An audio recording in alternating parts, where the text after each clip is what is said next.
In his first congressional testimony since becoming U.S. Secretary of State, Antony Blinken made it clear to legislators his upcoming meeting with top Chinese officials in Alaska won't be a social call.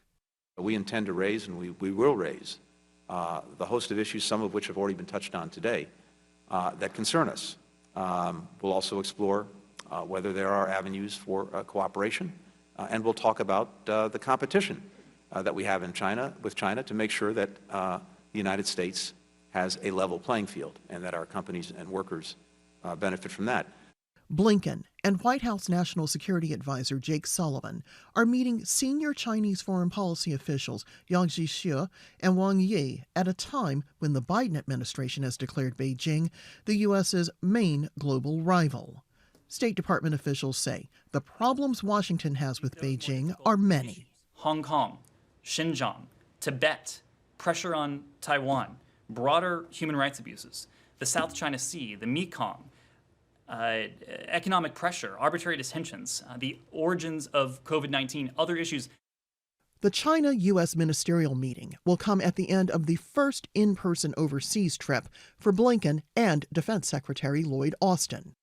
While observing pandemic-related protocols, Austin and Blinken will hold strategic talks with their Japanese and South Korean counterparts on Tuesday and Wednesday.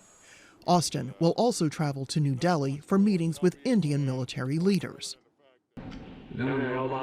China's military ambitions, including its efforts to control international waterways and to develop nuclear weapons, will be discussed.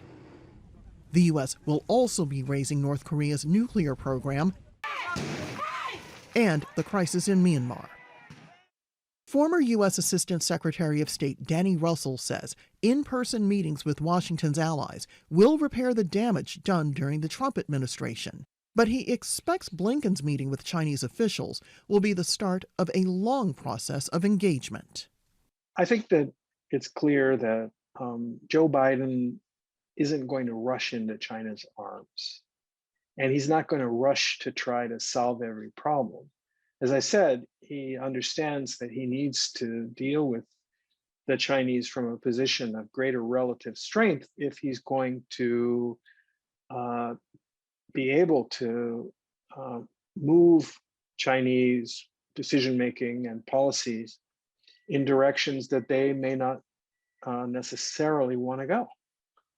U.S. officials say the meeting in Anchorage in Alaska is about engaging with a key global challenger. Initiatives and strategies can come later. That is, if the U.S. thinks it can trust the people across the table. Rosalind, Al Jazeera, the State Department.